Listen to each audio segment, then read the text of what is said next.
창세기 13장 5절에서 9절 말씀을 제가 읽어드리겠습니다. 아브라함의 일행 롯도 양과 소와 장막이 있으므로 그 땅이 그들이 동거하기에 넉넉하지 못하였으니 이는 그들의 소유가 많아서 동거할 수 없었음이니라. 그러므로 아브라함의 가축의 목자와 롯의 가축의 목자가 서로 다투고 또 가나안 사람과 브리스 사람도 그 땅에 거주하였는지라. 아브라함이 롯에게 이르되 우리는 한 친족이라. 나나 너나 내 목자나 내 목자나 서로 다투게 하지 말자. 내 앞에 온 땅이 있지 아니하냐. 나를 떠나가라. 내가 좌하면 나는 우하고 내가 우하면 나는 좌하리라. 아멘. 창세기 12장에 보면 아브라함이 하나님의 말씀을 명령을 듣고 자신의 아비와 고향을 떠나게 되어집니다.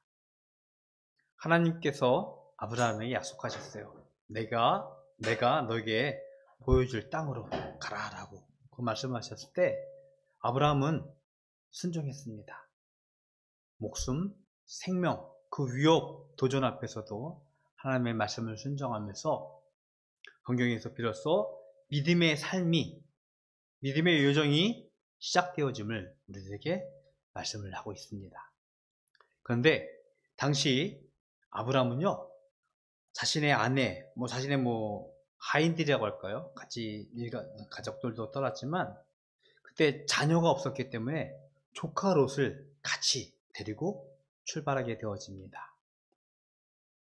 아브라함은 당시 자녀가 없었기 때문에 어쩌면은 이 조카 롯을 자신의 가업을 이을 후계자로 생각하고 아마 동행했지 않았을까라는 생각을 해보게 되어집니다. 아브라함이 고향을 떠나서 하나님이 주신 땅으로 가면서 하나님은 그에게 복을 주셨어요. 그러니까 오늘 앞선 2절에 보면 가축과 은과 금이 풍부하였다라고 말씀을 하고 있습니다. 고향을 떠난 사람 아브라함, 그는 목축업자였지만 그 양과 소, 은과 금, 재화가 넉넉했음을 성경에서 말씀을 하고 있습니다. 그런데 5절에 보니까 우리가 읽은 말씀, 조카 롯 역시 양과 소와 장막이 있었다. 마찬가지로 조카 롯도 넉넉한 살림을 갖고 있음을, 넉넉한 소유가 있음을 성경에서 말씀을 하고 있어요. 돈이 많은 것 좋죠. 뭐든지 우리 삶의 문제는 돈의 문제로 귀착되는 현대사회가 가지고 있는 문제를 가지고 있어요. 돈으로 해결이 안 되는 일이 없어 보일 듯 하기도 합니다. 그런데 오늘 성경에서는요, 넉넉한 소유 때문에 새로운 갈등이 오늘 시작되어지고 있습니다. 양과 소를 키우는 목축업이라고 하죠. 이것은요, 넉넉한 땅 그리고 넉넉한 물이 필요했어요. 지금처럼 공장처럼 일정한 지역에다가 소나 양 이걸 몰아놓고 키우는 것이 아니라 들녘에 풀어놓고 방목을 하던 시대였기 때문에 양과 소들이 마음껏 다니면서 먹고 또 물도 마실 수 있는 그런 땅이 필요했는데 아브라함의 소유, 롯의 소유가 풍부해지면서 어쩌면 제한된 땅, 제한된 우물로 인해서 가축의 목자들끼리 서로 다투는 현상이 일어나게 되어집니다.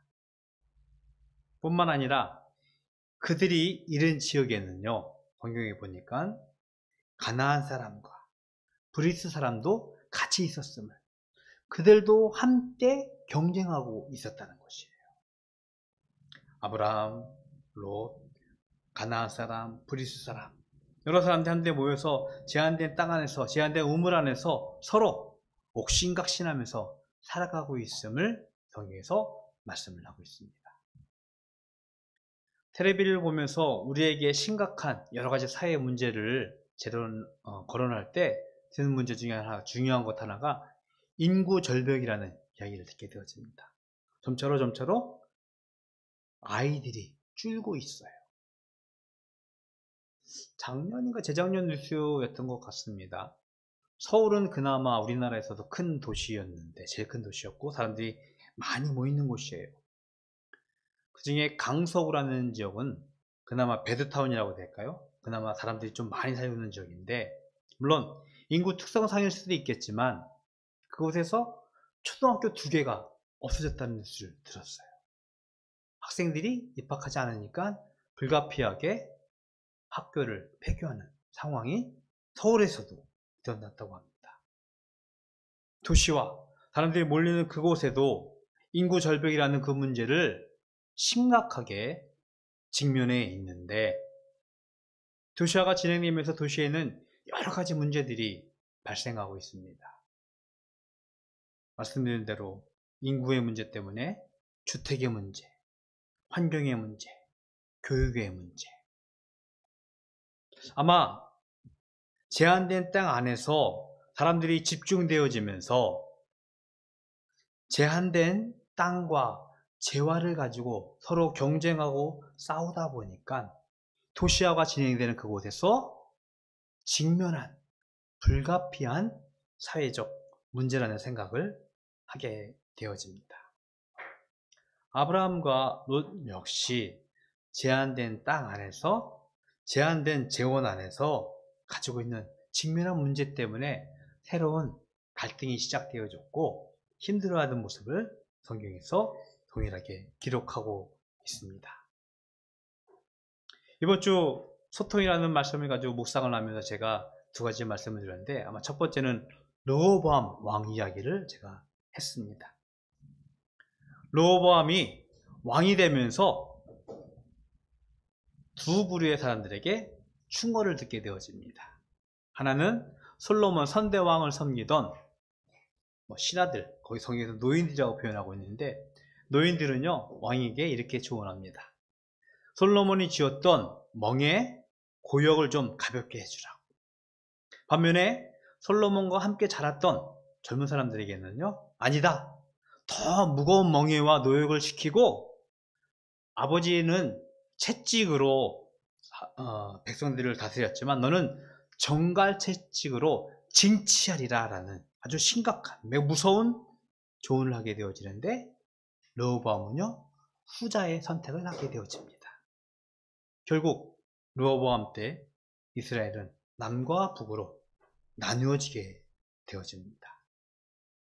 왕이 바른 소통을 하지 못한 참혹한 결과였어요. 우리가 직면한 사회의 많은 문제 가운데서 근자에 느껴지는 문제는요, 대화와 타협이 사라진 대립과 분열, 불통의 문제가 아닌가라는 생각을 하게 되어집니다. 비단 이 불통의 문제는요, 우리나라뿐만 아니라 민주주의 선진국이라는 나라들도 직면한 문제예요. 전부일지는 모르겠지만 유튜브라는 그 매체 때문에 그 알고리즘이라고 하죠. 자기가 듣고 싶으면 듣는 거예요. 그러다 보니까 자신의 시각이, 자신의 시선들이 점차로 편중되어지는 거예요. 그래서 상대방의 다름을 인정하지 않고 대화하지 않으려는 그런 사회적 문제들이 점차로 심각해지면서 서로 불통하는 고통을 우리는 더욱더 강하게 맞이하고 있는 우리의 사회 현상을 저는 보게 되어집니다. 심지어 적자생존이라고 하죠. 약육강식, 정권을 잡았다든지 힘을 잡았다든지 할 때 나와 다르다고 해서 그것을 다름을 인정하지 않고 오히려 진멸시키려고 하는, 강한 자만 살아남게 하려는 우리의 씁쓸한 사회 현실을 우리가 직면하고 있어요. 불통의 문제입니다. 아브라함은 이런 다툼 가운데서 롯에게 이렇게 선포합니다. 9절에 8절에 보니까 아브라함이 롯에게 이르되 우리는 한 친족이라. 너와 나는 한 가족이다 라고 선언합니다. 나나 너나 내 목자나 너 목자나 서로 다투게 하지 말자. 우리나라는 한 민족이라는 자긍심을 가졌었습니다. 이 문제는요 조금 조심스러운데, 제가 정확한 통계인지는 잘 모르겠는데 기억나기로는 우리나라 자국 내에 이제 외국에서 귀화한 사람들 200만 명 된다고 하더라고요. 왜냐면 시골에 가면 이제 외국에서 오셔서 결혼하시는 분들이 제법 많고 그 안에서 태어난 자녀들 그 합치면은 어마어마한 숫자라고 하더라고요. 이제 한 민족이라는 자긍심 가졌었었는데, 분명 그것은 한 가족이라는 의미를 우리는 너무나 잘 알고 있어요. 지금 한참 월드컵이 진행되고 있어요. 한 민족이라는 것, 한 가족이라는 것, 함께 한다는 것, 얼마나 의미 있고 가치 있는지 우리가 새삼 느끼게 되어집니다. 남들 다 그러잖아요. 내가 보면 우리나라 저도 그 마음을 가지고 그날 잤는데 아침에 일어나서 깜짝 뉴스를 보고 신기했고 좋아했었어요. 한 가족이라는 것, 한 민족이라는 것, 한 친족이라는 것, 얼마나 큰 힘인지, 얼마나 큰 어떤 삶의 동력이 되는지 우리는 잘 알고 있습니다. 한 친족이라고 선언한 이 아브라함의 선언, 아브라함의 소통은요, 제한된 땅을 가지고, 제한된 물을 가지고 서로 다투는 목자들, 그들 위에 있는 어떤 지도자로서, 그들의 어떤 진정한 주인으로서 이제는 다툼을 그만하고 새로운, 함께 살아가는 새로운 삶의 방향을 제시한 대화의 시작이라고 저는 생각합니다. 아브라함은요, 내 목자들만 생각하는 것이 아니라 롯의 목자들, 즉 전체를 아우르는 지도자의 지혜를 우리들에게 보여주었습니다. 아브라함은 내가 좌하면 나는 우할 것이고 내가 우하면 나는 좌할 것이다. 나를 떠나가라. 그리고 함께 살자라고 하면서 롯에게 먼저 기회를 주게 되어졌습니다. 롯은 물이 넉넉하고 여호와의 동산 같고 애국같이 좋은 소돔 지역을, 요단 지역을 선택했다라고 10절에서 말씀을 하고 있어요. 이 롯의 선택이 바른 선택인가 라는 것은 한 번 더 생각해 볼 거예요. 오늘은 아니고. 왜냐면은 롯은 눈앞에 보이는 것만으로 좋은 곳을 선택해서 소돔 지역으로 향했지만 결국 롯은요, 소돔과 고모라의 심판 가운데 자신의 모든 소유, 심지어 아내까지 잃게 되어지는 하나님의 심판을 경험했기 때문이에요. 대립과 분열에 끊이지 않는 우리 사회 속에서 우리가 살고 있습니다. 심지어 교회 안에서도 서로 다름을 인정하지 않은 채 치열한 다툼을 해가면서 교회가 분열되어지는 모습을 우리는 종종 보게 되어집니다. 인터넷, 그리고 그 안에 있는 SNS로 온 세상을 하나로 묶어보려는 그런 시도들이 있어요. 그런데 우리가 보는 현실은요, 그 안에서 오히려 또 다른 장벽, 또 다른 막힌 담들을 우리는 보게 되어지고 있습니다. 인간이 가지고 있는 죄의 결과예요. 하나님은 인간을 만드셨습니다. 최초의 인간은 벌거벗은 상태였지만 부끄러워하지 아니했어요. 하지만 죄의 유혹에 넘어가고 죄의 타락으로 죽음의 사망의 선고를 받은 인간은요, 무화과 나무 잎으로 자신을 감추어야 했고 하나님을 피해서 숨어야 했습니다. 더 이상 소통되어지고 더 이상 화합되어지는 함께하는 조화로운 모든 관계들이 파괴되어졌어요.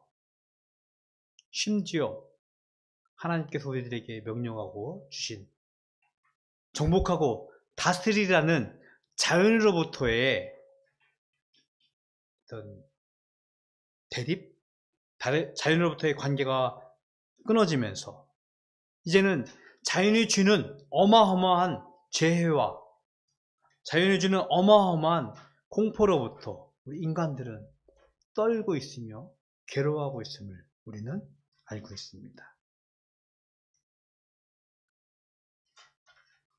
성경을 하나 제가 읽어드리겠습니다. 에베소서 2장 20절의 말씀이에요. 너희는 사도들과 선지자들의 터 위에 세우심을 입은 자라. 그리스도 예수께서 친히 모퉁이 돌이 되셨느니라.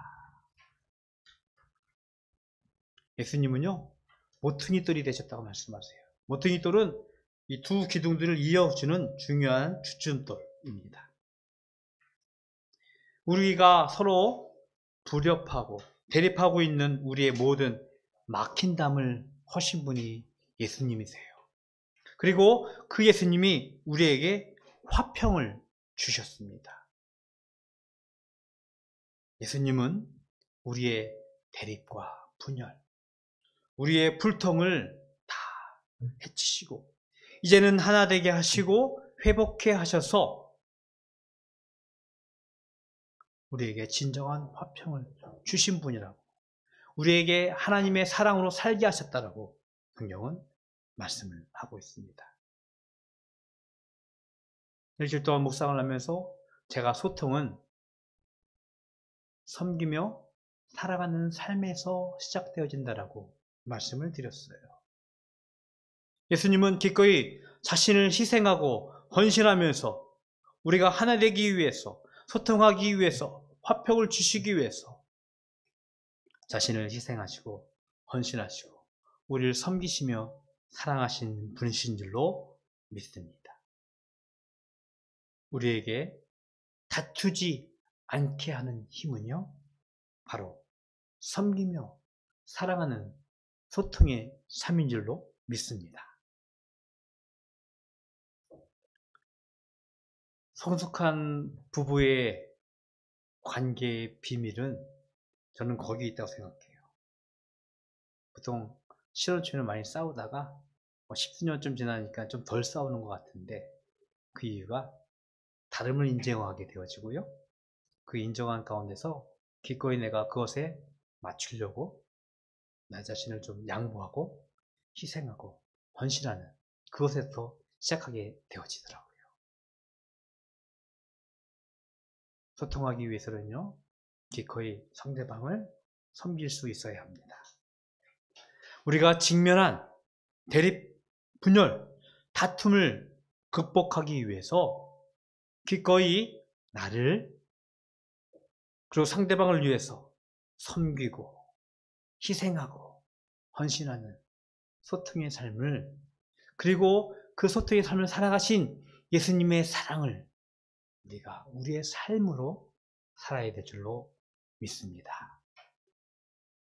우리 사회가 너무나 분열되어지고 아파하고 서로 다투고 있어요.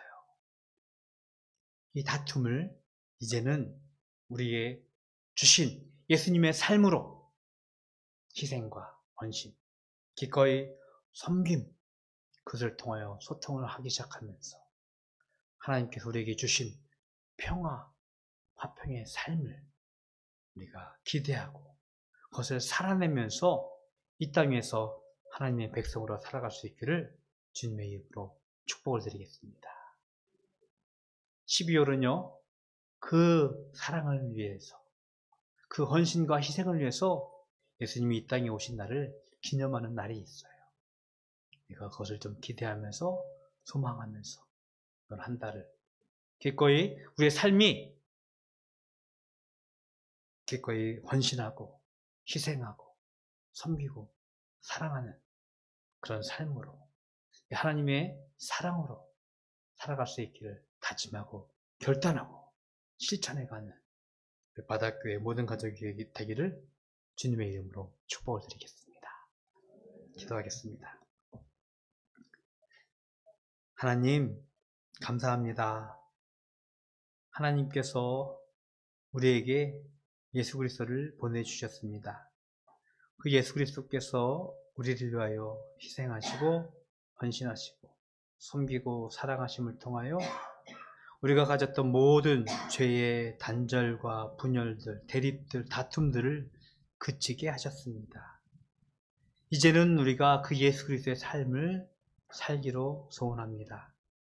우리들에게 먼저 희생하고 헌신할 수 있는, 섬기고 사랑할 수 있는 예수님의 삶을 살게 하셔서 우리 안에 대립과 분열을 그치고 다툼이 그치게 하셔서 하나님의 화평이, 하나님의 평화가 우리 가운데 세워지게 축복하여 주시옵소서. 하나님, 이 시간 하나님께 예물 드립니다. 주일 예물을 비롯한 소득의 10분의 1, 감사의 제목과 갖가지 기도의 제목으로 드린 예물들 주님 기뻐 받으시옵시고, 이 예물 드린 손길들 주님께서 하늘에 실려간 것으로 그대 손에 가득 채우셔서 이 땅에서 물질로 곤감당하지 않을 수 있도록 하나님 축복하여 주시옵소서. 지금은 우리 주 예수 그리스도의 은혜와 하나님 아버지의 크신 사랑하심과 성령님의 교통하심이, 예수 그리스도의 희생, 헌신, 섬김, 사랑을 가지고 더 이상 대립, 분열, 다툼을 하지 아니하며 이 땅 위에서 참 화평의 삶을 살기로 소원하는 모든 성도들 머리 위에 영원토록 함께 있을지어다. 아멘.